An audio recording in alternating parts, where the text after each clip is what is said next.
Hello students, good morning. आज हम लोग इस वीडियो में देखने वाले हैं कुछ इंपॉर्टेंट ऑब्जेक्टिव क्वेश्चन जो हमारे क्लास 10 बोर्ड के लिए काफी इंपॉर्टेंट होने वाले हैं। ठीक है, अगर आप किसी भी बोर्ड के विद्यार्थी हैं, चाहे स्टेट बोर्ड का विद्यार्थी हैं या फिर सेंट्रल बोर्ड का स्टूडेंट है, तो आपके लिए यहाँ पे सिलेक्टेड एमसीक्यू लाया गया है जो आपका विषय है साइंस। तो आज हम लोग यहाँ पे जो सब्जेक्ट डिस्कस करने वाले हैं वो आपका यहाँ पे साइंस, और इस साइंस से काफी यहाँ पे वेरी वेरी इंपॉर्टेंट, ठीक है, वेरी वेरी इंपॉर्टेंट यहाँ पर एमसीक्यू हम लोग यहाँ पे डिस्कस करेंगे।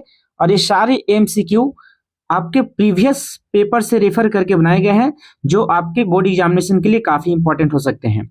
और इसमें इस लेवल पे क्वेश्चन भी डिस्कस किए जाते हैं जो सिर्फ और सिर्फ बोर्ड एग्जामिनेशन के लिए नहीं बल्कि कॉम्पिटेटिव एग्जामिनेशन भी आगे आप देंगे 10th लेवल पे, तो उसमें भी साइंस का ये पेपर काम आने वाला है। ठीक है, तो चलिए हम लोग यहाँ पे वीडियो को स्टार्ट करते हैं। ठीक है, आज हमारा एमसीक्यू सीरीज है। ठीक है, तो चलिए पहला सवाल हमारे पास दिया गया है कि the work done that has to be defined. ठीक है, the work done that has to be done in transferring a unit positive charge. अगर यूनिट पॉजिटिव चार्ज को ट्रांसफर करने में बिटवीन 2 पॉइंट्स, ठीक है, किसी भी 2 पॉइंट के बीच में यूनिट पॉजिटिव चार्ज को अगर ट्रांसफर करना है तो जो वर्क डन वहां पे किया जाता है वो किस चीज का मेजर होता है। ठीक है, यहाँ पे डायरेक्टली हमारे पास डेफिनेशन दिया गया है, तो हम लोग यहाँ पे क्या बोलेंगे, potential difference. Potential difference is the measure of work done per unit charge. ठीक है, पोटेंशियल डिफरेंस जो होता है उसको क्या लिखते हैं हम लोग, work done by charge. V किसके लिए इस्तेमाल होता है, पोटेंशियल डिफरेंस के लिए। W किसके लिए, वर्क डन के लिए। Q क्या होता है, चार्ज। ठीक है, और इसी के साथ साथ हम लोग यहाँ पे बहुत सारे एक्स्ट्रा नॉलेज यहाँ पे हम लोग देखने वाले हैं। जैसे पोटेंशियल डिफरेंस का ऐसा यूनिट क्या होता है, वोल्ट होता है। ठीक है, पोटेंशियल डिफरेंस का ऐसा यूनिट क्या होता है, वोल्ट। उसी प्रकार से वर्क डन का क्या होता है तो बोलेंगे जूल। ठीक है, और इलेक्ट्रिकल चार्ज का ऐसा यूनिट क्या होता है तो बोलेंगे कूलम। ठीक है, ये हम लोग क्या बोलेंगे, कूलम बोलेंगे। वोल्ट को हम लोग V से ही रिप्रेजेंट करते हैं, जूल को कैपिटल J से, जबकि कूलम को कैपिटल Q से। ठीक है, तो ये हमारे पास जो कैपिटल Q है कूलम हो गया, लेकिन ऐसा यूनिट क्या होता है इसका, C। ठीक है, सिंबल क्या हो जाएगा, C हो जाएगा। ठीक है, तो हमसे पूछा है कि वर्क डन यानी एक यूनिट चार्ज को किसी पर्टिकुलर 2 पॉइंट के बीच में मेजर करना है तो कौन सी प्रॉपर्टी काम करेगी, तो बोलेंगे पोटेंशियल डिफरेंस। यानी इसका जो करेक्ट आंसर हो जाएगा वो क्या हो जाएगा, बोलेंगे पोटेंशियल डिफरेंस। हमारे पास देखिए 4 ऑप्शन यहाँ पे गिवन है। पहला ऑप्शन क्या है, इलेक्ट्रिक करंट, जो कि गलत हो गया। दूसरा ऑप्शन पोटेंशियल डिफरेंस, बिल्कुल सही है। रेजिस्टेंस, जो इसमें नहीं होगा। पावर, जो नहीं होगा। इलेक्ट्रिक करंट का सिंबल क्या होता है तो बोलेंगे I, और एम्पियर में इसको हम लोग नापते हैं ऐसा यूनिट। ठीक है, पोटेंशियल डिफरेंस का सिंबल क्या होता है, V। रेजिस्टेंस का सिंबल क्या होता है, R। यूनिट क्या होता है, ओम। पावर को हम लोग कैसे नापते हैं, तो पावर हमारे पास P से रिप्रेजेंट करते हैं। अब पावर को नापते हैं हम लोग वाट, तो वाट का सिंबल क्या हो जाएगा, W। ठीक है, फिलहाल हमारा इस क्वेश्चन के लिए करेक्ट आंसर क्या है तो बोलेंगे पोटेंशियल डिफरेंस। ठीक है, नेक्स्ट हम लोग यहाँ पे बात करेंगे क्वेश्चन नंबर 2। सेकेंड क्वेश्चन हमसे पूछा गया है कि what is the image of an object. ठीक है, what is the image of an object. किसी भी ऑब्जेक्ट का जो इमेज होगा वो कहां पर फॉर्म होगा। जब हम लोग कहां बोलते हैं what is the image of an object, object का इमेज कहां फॉर्म होगा, formed at the focus of a concave mirror. ठीक है, formed at the concave of focus mirror due to its location. Due to its location यानी कहां पर object को हम लोग रखेंगे। ठीक है, ऑब्जेक्ट को कहां पे रखेंगे कि हमारे पास इमेज कहां पे बनेगा, फोकस पे बनेगा। ठीक है, तो आप एक चीज यहाँ पे ध्यान रखेंगे, यहाँ पे काफी इंपॉर्टेंट चीज मैं यहाँ पे बता रहा हूं, कॉन्वेक्स या कॉनकेव। ठीक है, कॉन्वेक्स या कॉनकेव कुछ भी हो जाए, या आपका मिरर हो जाएगा या लेंस हो जाएगा। मिरर है या फिर लेंस है, कॉनकेव या कॉन्वेक्स, मिरर या लेंस होगा, चारों में से कोई स्थिति क्यों ना हो जाएगा। ठीक है, तो जब कभी भी ऑब्जेक्ट को कहां रखेंगे, फोकस पर, तो इमेज कहां पे बनेगा, इन्फिनिटी पर। ठीक है, इमेज कहां पे बनता है, इन्फिनिटी पर।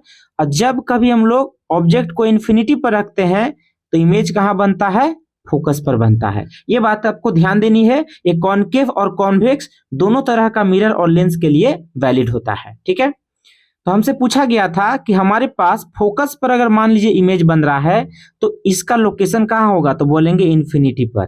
तो ऑप्शन नंबर क्या हो जाएगा, डी। करेक्ट आंसर क्या हो जाएगा, डी। यानी ऑब्जेक्ट का लोकेशन इन्फिनिटी पर होगा तो इमेज कहां बनेगा, फोकस पर। ठीक है, नेक्स्ट हम लोग यहाँ पे देखते हैं, इसका अगर डायग्राम आप देखने की प्रयास करेंगे, ठीक है, हम लोग इसका अगर डायग्राम देखने की प्रयास करेंगे तो मैं यहाँ पे आपको डायग्राम भी दिखा देता हूँ, ठीक है। और ये डायग्राम काफी यहाँ पर इंपॉर्टेंट है। जिन स्टूडेंट को ये डायग्राम बिल्कुल क्लियर होगा, वीडियो को स्किप कर सकते हैं या आगे इसको थोड़ा सा मतलब आगे वीडियो को बढ़ाकर इसको देख सकते हैं, ठीक है। और जिनको नहीं पता वो बेसिक से समझने का प्रयास करेंगे, ठीक है। ये हमारे पास इन्फिनिटी पे मान लीजिए हम लोग यहाँ पर ऑब्जेक्ट को रखते हैं, ठीक है। तो इन्फिनिटी से अगर ऑब्जेक्ट यहाँ पे आता है तो ये कहाँ पे कटेगा, तो बोलेंगे फोकस से कटेगा। उसी प्रकार मान लीजिए यहाँ पे इन्फिनिटी पे अगर मान लीजिए ऑब्जेक्ट को रखते हैं तो ये कहाँ पे कटेगा, तो बोलेंगे फोकस पर कटेगा। तो इसका डायग्राम ये होता है। तो पोजीशन ऑफ ऑब्जेक्ट क्या होता है, इन्फिनिटी, जबकि पोजीशन ऑफ इमेज क्या होता है, तो बोलेंगे फोकस होता है, ठीक है। और बोलेंगे इसका काफी हाईली डिमिनिश्ड होगा, इसका जो साइज होगा इमेज का वो क्या होगा, तो बोलेंगे हाईली डिमिनिश्ड, मतलब काफी छोटा बनेगा, हाईली डिमिनिश्ड। यानी एम का जो वैल्यू होगा वो लेस देन 1 से बहुत छोटा होगा, माने पॉइंट साइज होगा, ठीक है। चलिए हमारे पास समझ में आ गया। नेक्स्ट हम लोग क्वेश्चन यहाँ पे देखते हैं। इसमें हमसे पूछा गया है कि व्हेन इलेक्ट्रिक करंट फ्लोज, ठीक है, electric current flows in a wire, जब किसी वायर में इलेक्ट्रिक करंट अगर मान लीजिए फ्लो करता है, ठीक है, किसी वायर में इलेक्ट्रिक करंट यहाँ पे फ्लो करता है तो there is a fixed moving particle. तो एक पार्टिकल वहां पे जो मूव करता है उस पार्टिकल का नाम क्या है। तो सबसे पहले आप यहाँ पे ध्यान देंगे कि हम लोग जानते हैं आई इज इक्वल टू क्या होता है, तो बोलेंगे Q by T. I is equal to क्या होता है, क्यू बाई टी। अब क्यू क्या होता है, तो बोलेंगे एन इंटू ई, ठीक है। और यहाँ पे क्या होता है, टी। यानी इलेक्ट्रिक करंट का डेफिनेशन होता है flow of charge per unit time, ठीक है, flow of charge per unit time. Q यहाँ पे क्या है, तो बोलेंगे चार्ज है, ठीक है। टी क्या है, तो बोलेंगे टाइम है। आई क्या है, इलेक्ट्रिक करंट है, ठीक है। तो पूछा गया है कि अगर इलेक्ट्रिक करंट फ्लो करता है किसी वायर में तो कौन सी पार्टिकल यहाँ पे होती है, तो बोलेंगे इलेक्ट्रॉन होता है। तो हमारे पास सही आंसर क्या हो गया, बोलेंगे ऑप्शन नंबर डी, ठीक है, ऑप्शन नंबर डी। डी में हमारे पास क्या दिया है, इलेक्ट्रॉन, यानी करेक्ट आंसर क्या हो जाएगा, तो बोलेंगे इलेक्ट्रॉन, ठीक है। चलिए हमारे पास क्वेश्चन समझ में आ चुका होगा। नेक्स्ट हम लोग यहाँ पे क्वेश्चन देखते हैं। नेक्स्ट हमारे पास क्वेश्चन यहाँ पे कि द मैक्सिमम नंबर ऑफ, ठीक है, मैक्सिमम नंबर ऑफ इलेक्ट्रॉन्स। ये आपके पास जो सवाल दिया गया है ये आपके पास पीरियोडिसिटी से रिलेटेड सवाल है, केमिस्ट्री का। मैक्सिमम नंबर ऑफ इलेक्ट्रॉन, हमारे पास 4 को डिफरेंट सबसेल होते हैं, एस पी डी एफ, ठीक है। तो किसमें कितने कितने मैक्सिमम नंबर इलेक्ट्रॉन हो सकते हैं। आप यहाँ पे देखेंगे एस में एक ऑर्बिटल होता है तो इसमें 2 इलेक्ट्रॉन रहता है, ठीक है। पी में आपके पास 3 हमारे पास, ठीक है, पी में कितने, तो बोलेंगे 3 ऑर्बिटल होता है। तो मैक्सिमम कितने इलेक्ट्रॉन रहते हैं, इसमें बोलेंगे 6 इलेक्ट्रॉन रहते हैं। पी में मैक्सिमम कितने, 6। मैं यहाँ पे एस का बना दिया, उसके बाद पी का हो गया। अब फिर डी का देखेंगे तो डी में हमारे पास कितने होते हैं, तो 5 ऑर्बिटल, 1 2 3 4 5। तो इसमें टोटल कितने इलेक्ट्रॉन होंगे, 10 इलेक्ट्रॉन होंगे, ठीक है। कितने इलेक्ट्रॉन, 10 इलेक्ट्रॉन। उसी प्रकार से अगर मान लीजिए आप एफ में बनाने का अगर प्रयास करते हैं, ये आपके पास हो गया डी और ये आपके पास हो गया एफ। 1 2 3 4 5 6 7। तो इसमें आपके पास 7 दूना 14 इलेक्ट्रॉन। एक ऑर्बिटल में मैक्सिमम कितने इलेक्ट्रॉन रहते हैं, तो बोलेंगे 14 इलेक्ट्रॉन रहेंगे, किसमें, एफ ब्लॉक में। तो एस ब्लॉक में मैक्सिमम 2 इलेक्ट्रॉन, पी में मैक्सिमम 6 इलेक्ट्रॉन, डी में मैक्सिमम 10 इलेक्ट्रॉन और एफ में मैक्सिमम कितने हो जाएंगे, 14 इलेक्ट्रॉन। तो ये करेक्ट यहाँ पे देखेंगे option number A, option A हमारा सही दिया हुआ है। एस में कितने, 2 इलेक्ट्रॉन मैक्सिमम, पी ऑर्बिटल में 6, डी में 10 और एफ में 14। तो करेक्ट आंसर हमारा क्या हो जाएगा, ऑप्शन नंबर ए, ठीक है। चलिए हम लोग नेक्स्ट यहाँ पे बात करते हैं। नेक्स्ट हमारे पास जो क्वेश्चन इसमें पूछा गया है कि the value of refractive index, ठीक है, the value of refractive index increases. यहाँ पे एक चीज ध्यान देंगे, यहाँ पे आंसर जो है आपका डायरेक्टली यहाँ पे दे दिया है, ठीक है। यहाँ पे बोला है आंसर जो है आपका ये थोड़ा सा गलत है, इसमें हमको यहाँ पे सुधार करने की जरूरत है। यहाँ पे ये नहीं रहेगा, ये गलत हो जाएगा। पूछा है कि रिफ्रैक्टिव इंडेक्स का वैल्यू क्या होगा विथ इंक्रीजिंग वेवलेंथ, ठीक है। अगर वेवलेंथ इंक्रीज करता है, आपको एक बात को ध्यान देना होगा, वेवलेंथ का सिंबल क्या होता है, बोलेंगे लेमडा। आप यहाँ पे देखेंगे तो हम लोग यहाँ पे पढ़ते हैं विवग्योर, क्या पढ़ते हैं हम लोग, विवग्योर। ये हम लोग देखते हैं, ये देखिए आपके पास इंक्रीजिंग वेवलेंथ है, ठीक है, आपका क्या है, इंक्रीजिंग वेवलेंथ, ठीक है। तो वी क्या होता है, violet, I for indigo, B होता है ब्लू कलर, जी होता है green, Y yellow, O orange और आर रेड। ये हमने जो दिखाया हुआ है, ये दिखाया हुआ है हमने यहाँ पे increasing order of wavelength.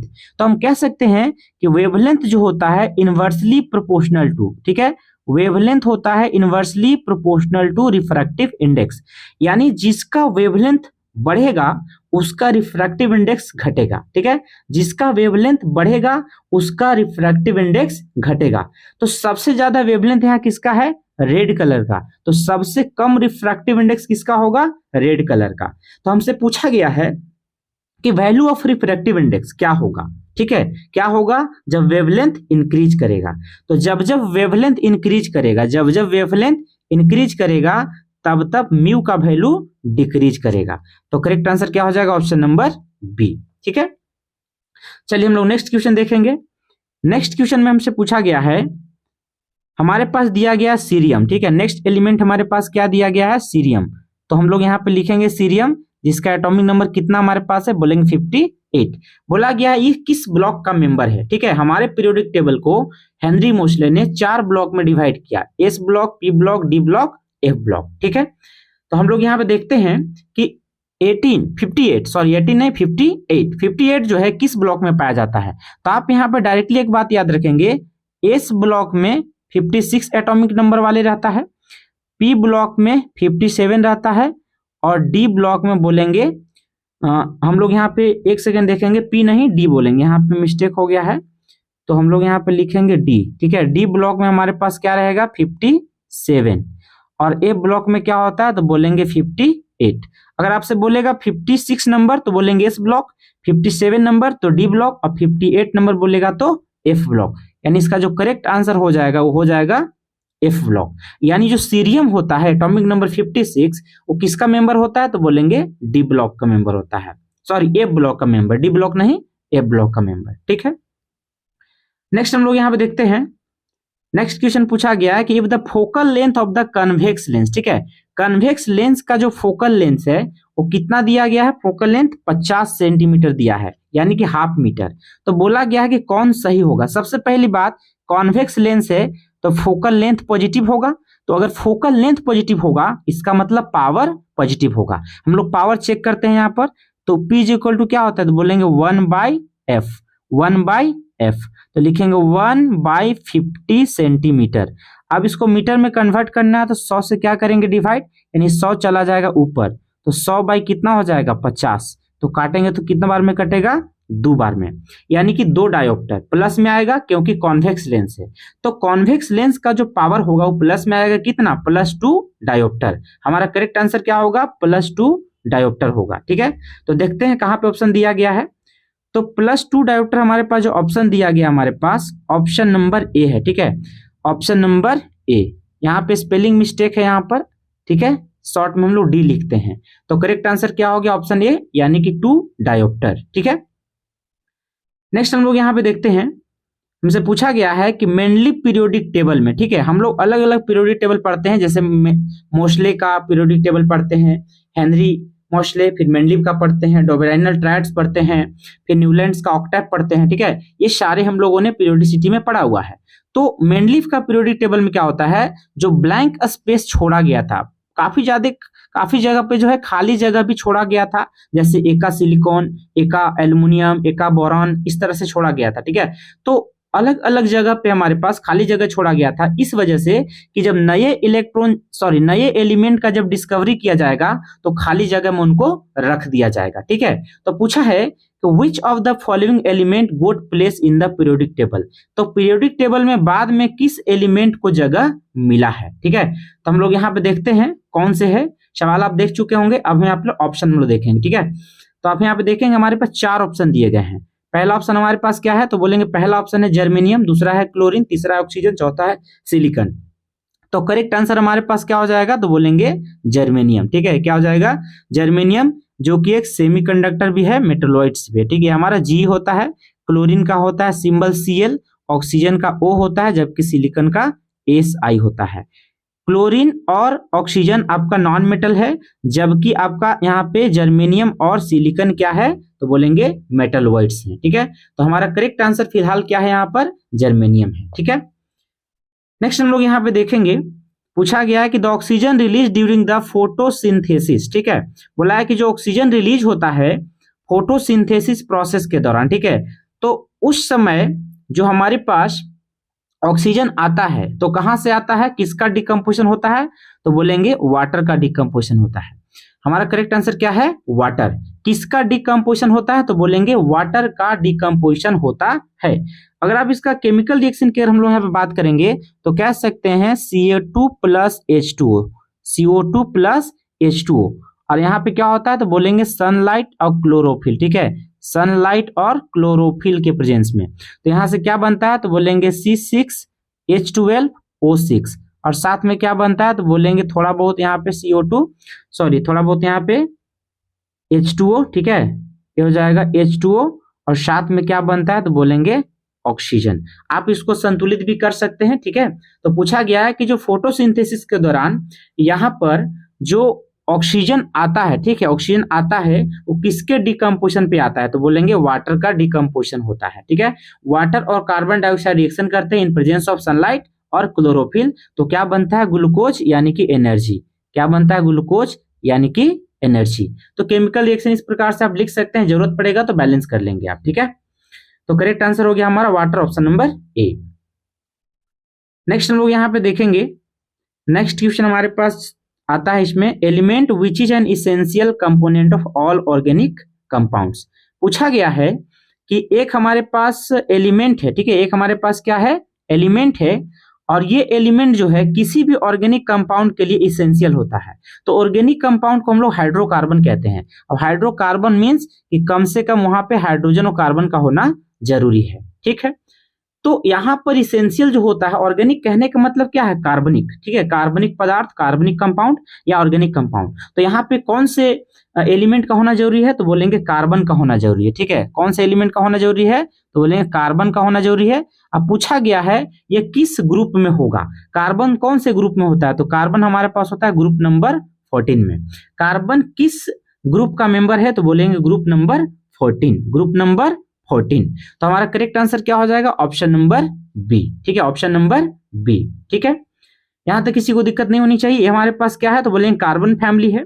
Group 15 क्या होता है, नाइट्रोजन फैमिली होता है, ठीक है। तो हम लोग यहाँ पे अगर देखेंगे तो लिख सकते हैं, यहाँ पर ध्यान से देखेंगे सी, उसके बाद क्या होता है यहाँ पर, ये हमारे पास होता है SI, फिर होता है G, ठीक है, उसके बाद SN, उसके बाद होता है PB। आप ध्यान से देखेंगे ये हमारे पास ग्रुप 14 है, ठीक है, ये आपका ग्रुप 14 है।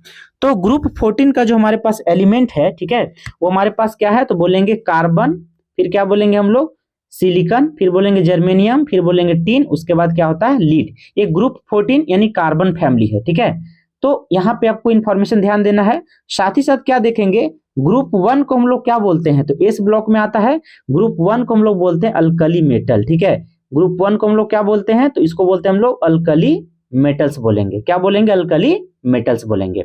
तो एक ही ऑब्जेक्टिव के माध्यम से मैं कोशिश कर रहा हूं कि सारा यहाँ पे जो है पूरा कुंडली निकाल दिया जाए। सारे सवालों का हम लोग यहाँ पे पोस्टमार्टम करने वाले हैं, ताकि एक एक पार्ट को हम लोग यहाँ पे तोड़ मरोड़ देंगे। कहीं से भी ऑब्जेक्टिव आएगा तो हमें वहां पे किसी प्रकार का परेशानी नहीं होनी चाहिए, ठीक है। इसीलिए वीडियो हो सकता है थोड़ा लंबा चला जाए, लेकिन डिस्कशन पूरा कंप्लीट हमारा होना चाहिए, ताकि यहाँ पर सेलेक्टेड क्वेश्चन के साथ साथ बहुत सारी इंफॉर्मेशन एक साथ कवर हो जाएगा, ठीक है। तो ग्रुप 1 को हम लोग क्या बोलते हैं, अल्कली मेटल कहते हैं, ठीक है। चलिए हम लोग यहाँ पे आगे बढ़ते हैं। ग्रुप 16 को हम लोग क्या बोलते हैं, तो ग्रुप 16 को हम लोग बोलते हैं कैल्कोजन फैमिली। क्या बोलेंगे, आपको ऑब्जेक्टिव में पूछा जाएगा तो आप ध्यान रखें, ग्रुप 16 को क्या बोलेंगे, तो हम लोग बोलते हैं इसको कैल्कोजन फैमिली, कैल्कोजन फैमिली, ठीक है। यहाँ पर क्या होता है, O, उसके बाद आता है S, फिर आता है SE, ठीक है, उसके बाद आता है T, फिर आता है PO। ये आपका ग्रुप 16 है, ठीक है। ग्रुप 16 के जो एलिमेंट है हमने लिख दिया यहाँ पर, ऑक्सीजन, सल्फर, सेलेनियम, टेलीरियम और पोलोनियम। ये ग्रुप 16 के मेंबर हैं। और ग्रुप 16 के हम लोग मेंबर को क्या बोलते हैं, कैल्कोजन, है ना। ये हमारे पास कैल्कोजन फैमिली वाले एलिमेंट होते हैं, ठीक है। तो ये इन्फॉर्मेशन आपको मिल गया, ठीक है। बोर्ड एग्जामिनेशन में से यहां से भी सवाल पूछेगा, तो इस बात का आप विशेष रूप से ध्यान रखेंगे, ठीक है। चलिए नेक्स्ट हम लोग यहाँ पे बढ़ते हैं। क्वेश्चन नंबर हमारे पास यहाँ पर आता है नेक्स्ट, लाइम वाटर, ठीक है। लाइम वाटर क्या होता है, तो लाइम नाम से हमको पता होना चाहिए कि लाइम का मतलब क्या होता है, तो बोलेंगे क्विक लाइम, है ना। यानी कि हमारे पास CaO की बात हो रहा है, कैल्शियम ऑक्साइड की बात हो रही है। और जब कभी इसको H2O के साथ हम लोग रिएक्शन करते हैं तो क्या बनता है, CaOH का होल 2, ठीक है, CaOH का होल 2 यानी कि चूना पानी। इसको हम लोग बोलते हैं यहाँ पे भाखड़ा चूना भी कहते हैं, ठीक है, क्या बोलेंगे, भाखड़ा चूना या क्विक लाइम भी कहते हैं कैल्शियम ऑक्साइड को, ठीक है। जब पानी के साथ मिलाते हैं तो चूना पानी बनता है, ठीक है, क्या बनता है, चूना पानी।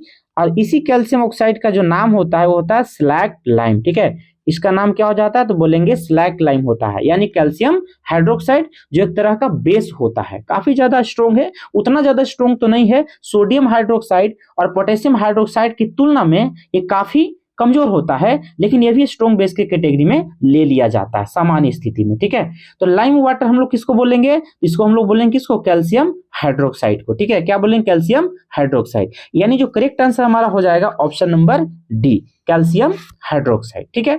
अब सबके अगर फॉर्मूलों की बात करेंगे तो पोटेशियम हाइड्रोक्साइड का फॉर्मूला क्या होता है, बोलेंगे KOH। अमोनियम हाइड्रोक्साइड का फॉर्मूला क्या होता है, NH4OH। ये आपका अमोनियम हाइड्रोक्साइड जो होता है वीक बेस होता है, ठीक है, दुर्बल क्षारक होता है, ठीक है। फिर है सोडियम क्लोराइड, आपका सॉल्ट होता है NaCl, सोडियम क्लोराइड जो कि सॉल्ट होता है। और कैल्शियम हाइड्रोक्साइड का हमने फॉर्मूला आपको बता ही दिया, CaOH का होल 2, ठीक है, कोई दिक्कत नहीं होनी चाहिए। हमने यहाँ पे सारी इंफॉर्मेशन यहाँ पे कवर कर दिया। हालांकि इस सवाल का करेक्ट जवाब क्या, ऑप्शन नंबर डी, यानी कि कैल्शियम हाइड्रोक्साइड, ठीक है। चलिए हम लोग अगले प्रश्न की तरफ बढ़ते हैं।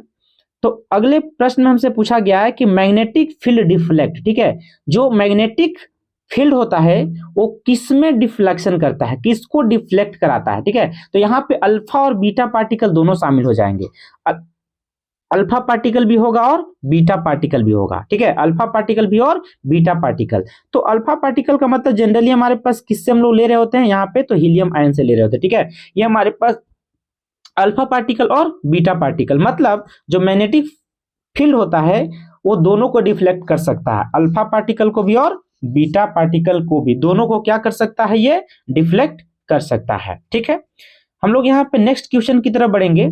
तो नेक्स्ट क्वेश्चन आपके पास यहाँ पे देखेंगे, सबसे पहले आप क्वेश्चन को यहाँ पे ध्यान से पढ़ लीजिए, ठीक है। यहाँ पे क्वेश्चन को सबसे पहले आप ध्यान से पढ़िए, फिर हम लोग इसका डिस्कशन करते हैं।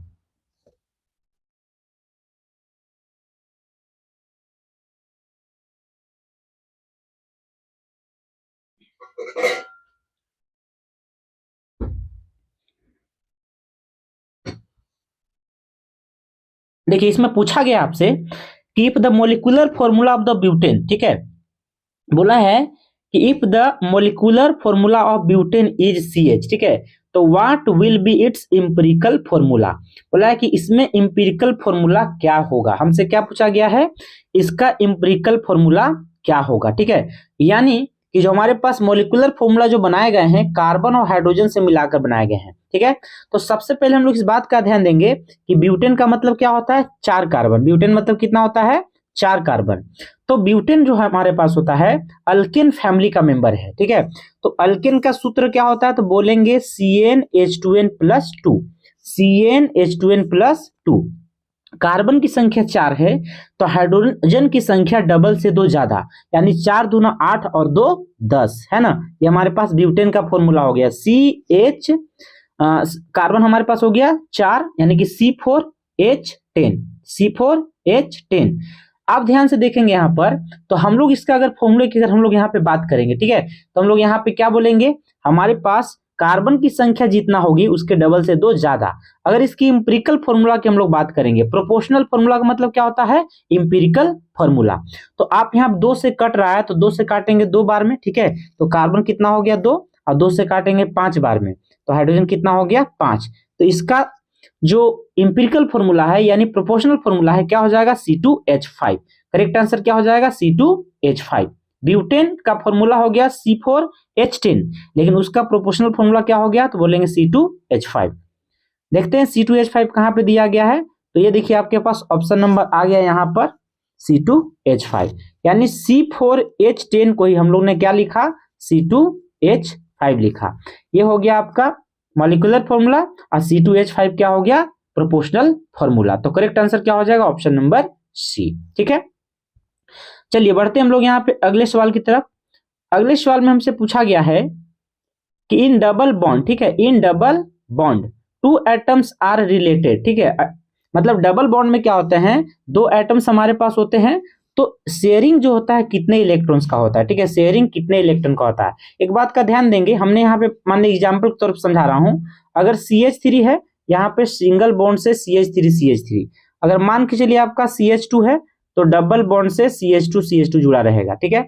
मान लीजिए आपके पास CH है तो ये ट्रिपल बॉन्ड से जुड़ा हुआ रहेगा। यानी कि पहला हमारे पास क्या है तो बोलेंगे इथेन, सेकेंड वाला क्या है इथिन, और थर्ड वाला क्या है इथाइन। यानी कि पहला हमारा अल्काइन का फैमिली है, दूसरा हमारे सॉरी अल्काइन नहीं, पहला हमारे पास अल्केन का फैमिली है, उसका मेंबर है, ठीक है। और सेकेंड वाला क्या है अल्किन का मेंबर है, और थर्ड वाला क्या है अल्काइन का मेंबर है। तो बोला गया है कि जो दो एटम है डबल बॉन्ड से जुड़े हुए हैं, ठीक है। तो सिंगल बॉन्ड का मतलब क्या होता है तो बोलेंगे दो इलेक्ट्रॉन, सिंगल बॉन्ड में दो इलेक्ट्रॉन का शेयरिंग होती है आपस में, एक एक इलेक्ट्रॉन। डबल बॉन्ड का मतलब क्या होता है दो दो इलेक्ट्रॉन का शेयरिंग होती है, यानी कि टोटल 4 इलेक्ट्रॉन, ठीक है। और ट्रिपल बॉन्ड में टोटल 6 इलेक्ट्रॉन, यानी कि 3-3 इलेक्ट्रॉन की शेयरिंग होती है, ठीक है। कितने इलेक्ट्रॉन की शेयरिंग होती है तो बोलेंगे 3-3 इलेक्ट्रॉन की शेयरिंग होती है, ठीक है। तो हम लोग यहाँ पे देखेंगे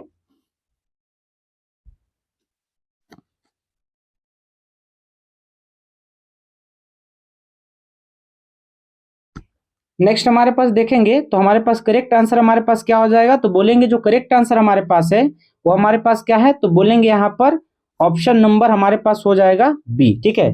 करेक्ट आंसर हमारे पास क्या हो जाएगा बोलेंगे ऑप्शन नंबर बी हो जाएगा, ठीक है। तो ये हमारे पास जो है ऑप्शन नंबर बी, यानी कि हम लोग यहाँ पे कह सकते हैं कि दो इलेक्ट्रॉन्स, ठीक है। यह आपके पास गलत हो सकता है क्योंकि हमें डबल बॉन्ड दिया है, ठीक है। डबल बॉन्ड का मतलब 4 इलेक्ट्रॉन, ठीक है। डबल बॉन्ड मतलब कितना होता है 4 इलेक्ट्रॉन। तो ऑप्शन नंबर सी आपका सही होगा, ए और बी गलत हो जाएगा, ठीक है। ए और बी क्या हो जाएगा गलत। यानी कि यहाँ पे जो करेक्ट आंसर आपके पास है वो करेक्ट आंसर क्या होना चाहिए ऑप्शन नंबर सी, यानी कि डबल बॉन्ड रहेगा तो दो दो यानी 4 इलेक्ट्रॉन का यहाँ पर शेयरिंग होता है, ठीक है। चलिए नेक्स्ट हम लोग यहाँ पे बढ़ते हैं। तो नेक्स्ट हमारे पास क्या पूछा गया है, नेक्स्ट क्वेश्चन हमसे पूछा गया है यहाँ पर कि IUPAC नेम बताना है हम लोग को CHCl3 का, ठीक है। CHCl3 का IUPAC नेम बताना है यहाँ पर, ठीक है। ये स्पेलिंग मिस्टेक है यहाँ पर, इस पे ध्यान नहीं देंगे हम लोग। यहाँ पे देखते हैं CHCl3, आप C देखेंगे, C के साथ कितने क्लोरीन है 3 क्लोरीन है, तो 3 क्लोरीन हमने लगा दिया, ये हमारे पास 3 क्लोरीन है। और कार्बन के साथ कितने हमारे पास हाइड्रोजन है 1 हाइड्रोजन है। चारों साइड जब हाइड्रोजन होता है तो मीथेन कहेंगे, ठीक है। क्या बोलोगे मीथेन। लेकिन 3 साइड में क्या है हमारे पास क्लोरीन है, तो इसको बोलेंगे ट्राइक्लोरोमीथेन।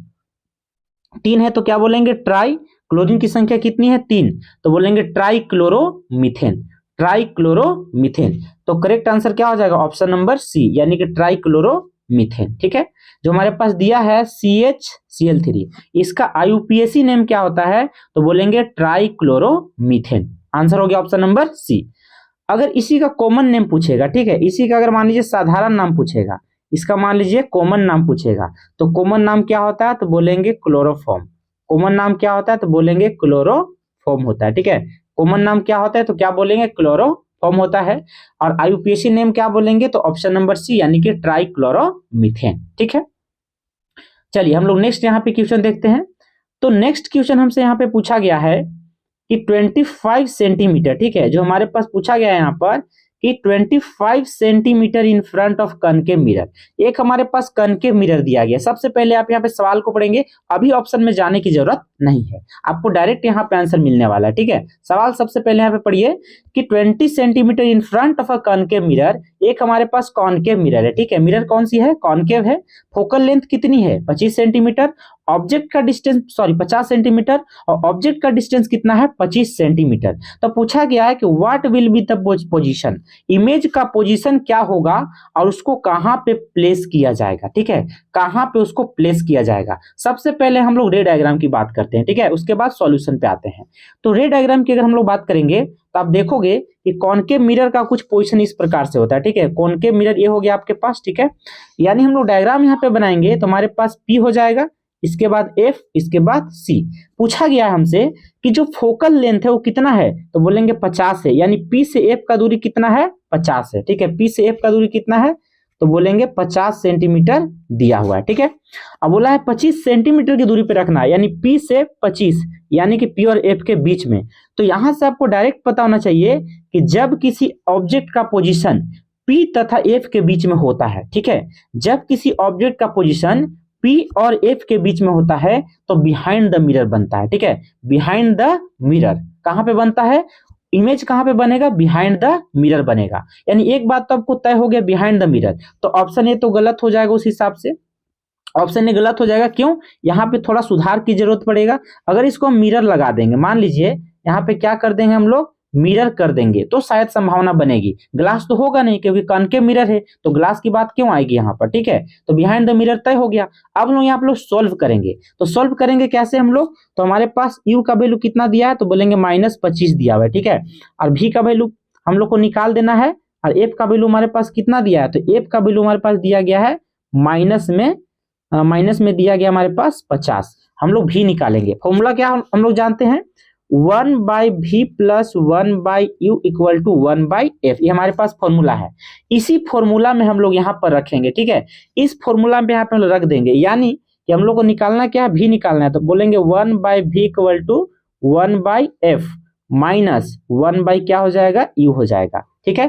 तो बोलेंगे आप यहाँ पे क्या, 1/v is equal to F का वैल्यू क्या लिखेंगे, तो माइनस में 50 लिखेंगे। माइनस में कितना, तो 50, यहाँ पे माइनस पहले से है, और एफ यू का वैल्यू कितना लिखेंगे, तो माइनस में 25 लिखेंगे। माइनस में क्या लिखेंगे हम लोग यहाँ पर, 25 लिखेंगे। इस प्रकार से अगर आप यहाँ पे सॉल्व करेंगे तो आपके पास एलसीएम कितना आ जाता है, तो बोलेंगे यहाँ पर आपके पास एलसीएम आ जाता है 50।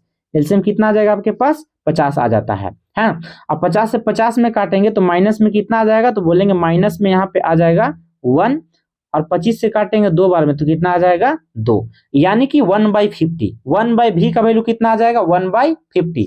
तो v का वैल्यू क्या आ जाएगा, तो बोलेंगे v का जो वैल्यू आ जाएगा वो कितना आ जाएगा, 50 सेंटीमीटर, प्लस में आएगा v का वैल्यू कितना आ जाएगा, 50 सेंटीमीटर। यानी कि हम लोग का जो ऑप्शन करेक्ट होना चाहिए, सबसे पहले तो आप यहाँ पे देखेंगे 35 सेंटीमीटर नहीं आएगा, तो ऑप्शन सी और डी हो गया गलत। ऑप्शन सी और डी क्या हो गया, गलत, ठीक है। ऑप्शन बी देखेंगे, in front of the mirror, यहां पर बिहाइंड द मिरर बन रहा है, तो ऑप्शन बी तो कभी हो ही नहीं सकता, यानी ऑप्शन ए सही जवाब होगा। लेकिन यहां पर आप ग्लास नहीं, ग्लास की जगह क्या करेंगे, मिरर। यहां पर थोड़ा प्रिंटिंग मिस्टेक है, तो ग्लास की जगह क्या होगा, मिरर होगा, ठीक है। यानी बिहाइंड द मिरर बनेगा कितने सेंटीमीटर दूरी पे बनेगा, तो 50 सेंटीमीटर के दूरी पे बनेगा, ठीक है। चलिए नेक्स्ट हम लोग यहाँ पे क्वेश्चन की बात करते हैं। What is the diameter of the reflecting surface. अगर मान लीजिए रिफ्लेक्टिंग सरफेस है, ये आपके पास क्या है, रिफ्लेक्टिंग सरफेस है। ये आपके पास मान लीजिए हमारे पास कॉनकेव मिरर है, या हो सकता है आप कन्वेक्स मिरर भी बना सकते हैं। इस प्रकार से कन्वेक्स मिरर भी बना सकते हैं। तो जो बोला है कि जो डायमीटर होता है, ये आपका क्या है, डायमीटर, यानी यहां से यहां तक का डिस्टेंस। यहाँ पे ऊपर नाम ले लेते हैं एम, और नीचे में नाम देते हैं एन, ठीक है, एम एन। और इस प्रकार से अगर यहाँ पर ड्रॉ करेंगे तो आपके पास यहाँ पर क्या होता है, पी होता है, यहाँ पर क्या होता है, तो बोलेंगे सी होता है, और दोनों के बीच में क्या होता है, तो एफ होता है, ठीक है, पी एफ सी। तो पूछा गया है कि किसी भी रिफ्लेक्टिंग सरफेस का, कोई भी स्फेरिकल मिरर है, ठीक है, उसका रिफ्लेक्टिंग सरफेस का जो डायमीटर होता है, उस डायमीटर को हम लोग क्या बोलते हैं, अपर्चर कहेंगे। क्या बोलेंगे, अपर्चर। यानी एम एन, ठीक है, एम से लेकर एन तक का दूरी क्या है, अपर्चर है। तो करेक्ट आंसर क्या हो जाएगा, अपर्चर, यानी कि एम एन। पी से लेकर सी तक का डिस्टेंस को बोलते हैं रेडियस ऑफ कर्वेचर। पी से एफ का दूरी को बोलते हैं हम लोग फोकल लेंथ, ठीक है। पी से एफ का डिस्टेंस को क्या बोलेंगे, फोकल लेंथ। उसी प्रकार पी से लेकर सी का डिस्टेंस को क्या बोलेंगे, तो बोलेंगे हम लोग रेडियस ऑफ कर्वेचर, यानी कि आर, ठीक है। और एम से लेकर एन का दूरी क्या बोलेंगे, तो हम लोग बोलेंगे यहाँ पर डायमीटर, ठीक है, क्या बोलेंगे, डायमीटर। और साथ ही साथ एक चीज और यहाँ पे मैं आपको बता दे रहा हूँ, करेक्ट आंसर तो आपको समझ में आ गया, अपर्चर होगा। एक और हम लोग को रिलेशन पता होना चाहिए कि R is 2 times of F, यानी जो रेडियस ऑफ कर्वेचर होता है वो फोकल लेंथ का डबल होता है, ठीक है। जो रेडियस ऑफ कर्वेचर है वो फोकल लेंथ का क्या होता है, डबल होता है, ठीक है। यहाँ तो कोई दिक्कत नहीं है। चलिए आगे हम लोग बढ़ते हैं। नेक्स्ट हमारे पास जो क्वेश्चन है, इसमें हमसे क्या पूछा गया है, तो हमसे इसमें पूछा गया है कि विच, ठीक है, विच of the following is used for making perfume as well as flowering agent. मैंने 4 ऑप्शन दिए गए हैं, बोला इसमें से कौन ऐसे हैं जो हमारे पास परफ्यूम के रूप में भी इस्तेमाल होते हैं और फ्लेवरिंग एजेंट, फ्लेवर देने के लिए एजेंट के रूप में इस्तेमाल किया जाता है। तो हमारा करेक्ट आंसर क्या है, सी नंबर, ठीक है। करेक्ट आंसर हमारे पास क्या है, सी। इसको हम बोलते हैं एस्टर, क्या बोलते हैं, एस्टर। और एस्टर का जो प्रोसेस भी होता है उसको हम बोलते हैं स्टेरिफिकेशन, यानी process of formation of ester. Ester को बनने की जो प्रोसेस होती है उसको हम लोग क्या बोलते हैं, स्टेरिफिकेशन कहते हैं। ठीक है, तो हमारा यहाँ करेक्ट आंसर क्या हो जाएगा, ऑप्शन नंबर सी यानी कि एस्टर। ठीक है, एक एक करके हम लोग यहाँ पे देख लेते हैं। कुछ इसमें से फॉर्मूला कभी कभी पूछ दिया जाता है। ठीक है, तो आप यहाँ फॉर्मूला का भी ध्यान देंगे। हमारे पास option number C correct answer हो चुका है। अगर आपसे पूछेगा इथेनोइक एसिड का फॉर्मूला बताइए तो क्या बोलेंगे आप यहाँ पर, तो इथेनोइक एसिड का फॉर्मूला क्या होता है, तो बोलेंगे CH3COOH। इसी को हम लोग एसिटिक एसिड भी कहते हैं। ठीक है, इथेनोइक एसिड को एसिटिक एसिड भी कहते हैं। नेक्स्ट हमारे पास मीथेन है यानी कि CH4। नेक्स्ट हमारे पास इथेनॉल है, तो इथेनॉल को क्या बोलेंगे, C2H5OH। ये आपके पास क्या है, इथेनॉल है। C2H5OH ये अल्कोहल फैमिली का मेंबर है, कार्बन की संख्या 2 है, इसको बोलेंगे इथाइल अल्कोहल या इथेनॉल। ठीक है, C2H5OH इथाइल अल्कोहल या फिर एथेनॉल बोलेंगे। ठीक है, चलिए हमने सारा फॉर्मूला यहाँ पे देखा। उसके बाद हम लोग यहाँ पे बात करते हैं क्वेश्चन नंबर नेक्स्ट। तो नेक्स्ट क्वेश्चन में हमसे पूछा गया यहाँ पर कि बताइए to prevent the potato chips, यानी कि एक आलू का चिप्स है उसको रैंसिड होने से, खराब होने से हम लोग बचाते हैं। ठीक है, रैंसिड कैसे होता है, ड्यू टू ऑक्सीडेशन यानी एडिशन ऑफ ऑक्सीजन। ऑक्सीडेशन की वजह से जो चिप्स वगैरह होते हैं खराब हो जाते हैं, तो उनको बचाने के लिए हम लोग उनको पैक करते हैं और उसमें कौन सा गैस फिल करते हैं, पूछा कौन सा गैस फिल करते हैं, तो बोलेंगे नाइट्रोजन गैस। ठीक है, आलू का चिप्स हो गया, कुरकुरे पैकेट हो गया, लेस वगैरह हो गया, कोई भी इडेबल मटेरियल जो होते हैं हमारे पास पैकेट्स में चिप्स वगैरह, उसको बचाने के लिए हम लोग किस गैस को फिलिंग करते हैं, तो बोलेंगे नाइट्रोजन गैस। और नाइट्रोजन गैस को कैसे लिखते हैं, N2 से लिखेंगे। हमारा करेक्ट आंसर क्या हो जाएगा, नाइट्रोजन गैस। तो देखते हैं हमारे पास नाइट्रोजन गैस कहाँ पे है, हमारे पास 4 ऑप्शन यहाँ पे गिवन है। ठीक है, तो नाइट्रोजन गैस ये हमारा करेक्ट आंसर हो जाएगा। ठीक है, ये हमारा नाइट्रोजन गैस, इसको हम लोग N2 से लिखेंगे। हाइड्रोजन को H2 से लिखते हैं, ऑक्सीजन को O2 से लिखते हैं। ठीक है, तो करेक्ट आंसर क्या हो जाएगा, नाइट्रोजन गैस। ठीक है, चलिए नेक्स्ट हम लोग यहाँ पे बात करते हैं। अगले सवाल पे हम लोग बढ़ेंगे। अगले सवाल में पूछा गया है कि malleable refers to the, malleability का क्या मतलब होता है। ठीक है, मेलिएबिलिटी का क्या मतलब होता है, तो मेलिएबल का मतलब क्या होता है, ये जो होता है मेटल का प्रॉपर्टी होता है। ठीक है, ये किसके प्रॉपर्टी को शो करता है, तो बोलेंगे मेटल के प्रॉपर्टी को शो करता है। यानी इसी के वजह से इसको हम लोग पीट पीट कर हथौड़े से सीट के रूप में फैला सकते हैं। ठीक है, इसको हम लोग चादर के रूप में फैला सकते हैं। मेलिएबिलिटी यानी कि आघात वर्धनीयता। ठीक है, मेलिएबिलिटी का मतलब क्या होता है, तो बोलेंगे आघात वर्धनीयता। यानी मेटल का ऐसा प्रॉपर्टी है जिस प्रॉपर्टी की वजह से इसको हम लोग पीट पीट कर चादर के रूप में फैला सकते हैं, मेटल के रूप में फैला सकते हैं। ठीक है, तो ये किसका क्वालिटी होता है, तो बोलेंगे मेलिएबल क्वालिटी किसका होता है, मेटल के लिए होती है, धातु के लिए होती है। करेक्ट आंसर बी हो जाएगा। ठीक है, नेक्स्ट हम लोग यहाँ पे बढ़ते हैं। सवाल नंबर हमारे पास दिया गया है to get a direct image. ठीक है, सवाल सबसे पहले हम लोग यहाँ पढ़ लेते हैं यहाँ पर कि to get a direct image. ठीक है, अब mention spherical mirror for the shaving. हमसे पूछा गया है कि शेविंग के लिए हम लोग जिस मिरर का इस्तेमाल करते हैं, ठीक है, शेविंग मिरर के लिए, तो सबसे पहले आप ध्यान रखेंगे कि शेविंग मिरर के लिए सामान्य तौर पे कौन से मिरर का इस्तेमाल किया जाता है, बोलेंगे कॉनकेव मिरर का। ठीक है, किस मिरर का इस्तेमाल किया जाता है, तो बोलेंगे कॉनकेव मिरर का इस्तेमाल शेविंग के लिए किया जाता है। तो बोला है कि डायरेक्ट इमेज हम लोग को पाना है। ठीक है, तो पूछा गया है कि इसमें हम लोग ऑब्जेक्ट को कहाँ रख सकते हैं। ठीक है, ऑब्जेक्ट को कहाँ रख सकते हैं, तो इसके लिए मैं आपको डायरेक्ट यहाँ पे बता दे रहा हूँ कि ऑब्जेक्ट को आपको कहाँ रखना पड़ेगा, तो ऑब्जेक्ट को आपको रखना पड़ता है P और F के बीच में। ठीक है, आपके पास यहाँ पे P हो गया, यहाँ पर F हो गया, यहाँ पर C हो गया।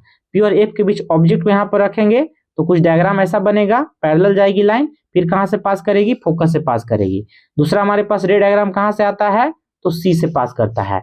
दोनों का आप यहाँ पे मिलाएंगे इस तरह से, तो बिहाइंड द मिरर ये जाकर कट जाएगा। तो बिहाइंड द मिरर जहां पे कटता है उसको हम लोग बोलते हैं प्रतिबिंब की ऊंचाई, यानी कि HO। ठीक, सॉरी HI।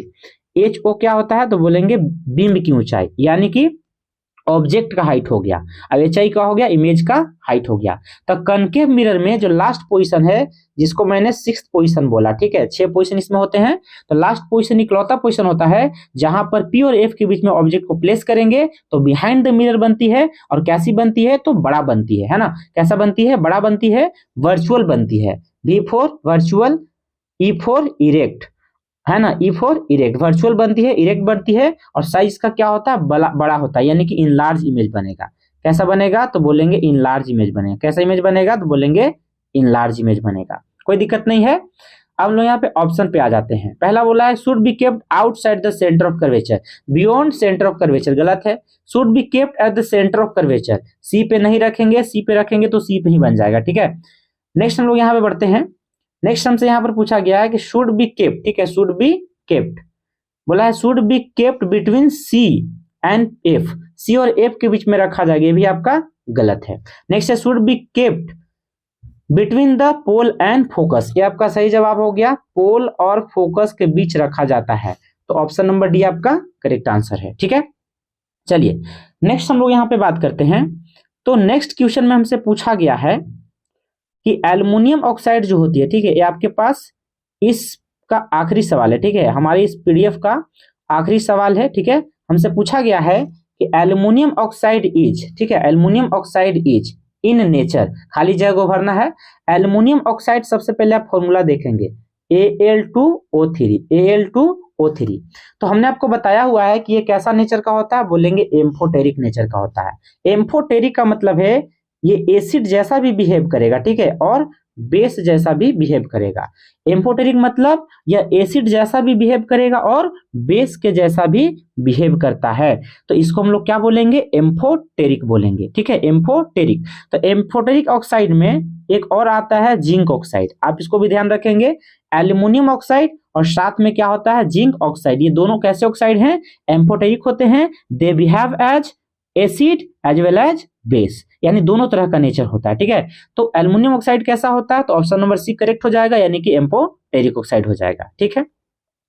और भी यहाँ पे साथ साथ अब देखेंगे जो आपके पास मेटल के ऑक्साइड होंगे, ठीक है, जो आपके पास मेटल के ऑक्साइड होते हैं ना, मेटल के ऑक्साइड वो क्या होते हैं, तो बोलेंगे बेसिक होते हैं, बेसिक यानी कि अल्कलाइन। मेटल के ऑक्साइड क्या होते हैं, बेसिक नेचर का यानी अल्कलाइन होते हैं। और उसी प्रकार जो नॉन मेटल के ऑक्साइड होते हैं, ठीक है, किसके ऑक्साइड होते हैं, नॉन मेटल के, वो कैसे होते हैं, तो बोलेंगे एसिडिक। सामान्य तौर पे नॉन मेटल के ऑक्साइड क्या होते हैं, एसिडिक होते हैं, और मेटल के ऑक्साइड कैसे होते हैं, बेसिक होते हैं। B for basic, A for acidic. और हम लोग बेसिक को कभी कभी अल्कलाइन भी कहते हैं, ठीक है, तो बेसिक या अल्कलाइन, ये बातें आपको समझ में आ गया है, कोई दिक्कत नहीं है। तो आज हमारा ये लास्ट सवाल यहाँ पे समझ में आ चुका होगा, एम्फोटेरिक भरेंगे खाली जगह पे।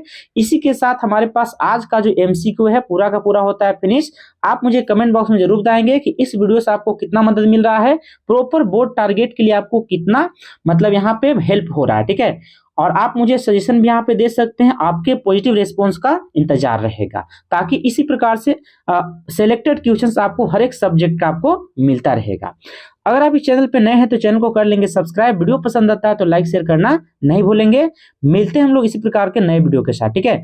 आज हम लोग इस वीडियो को यहाँ पे करते हैं फिनिश, तब तक के लिए जय हिंद, वंदे मातरम।